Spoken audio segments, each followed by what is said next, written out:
pinsan ko sa bahay. Tapos nakikita niya yung mga video natin. Ano, tayo ka dyan, tayo ka. Nagsiselos ka ba sa mga nakikita mo mga bata na mimigay ako ng Dito ka. Nagsiselos ka ba sa kanila? Etong pinsan ko na to boy, ito. Yan, lagi ko kalaruin ng bata.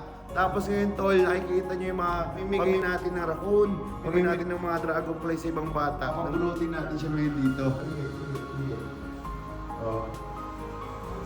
Ito.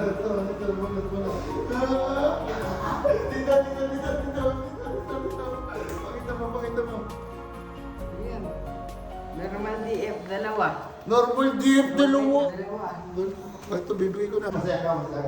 Mas marami ka pang pet sa akin eh. Ito siya guys, oh. Ayan na. Basta naka-heart ka, naka-follow, naka-share, automatic na yan. Pili na ako sa comment section yan, tol. Baka ikaw na sunod mapili, ano bang gusto mo? Sige na, i-comment mo na kung anong gusto mo, ibibigay ko na.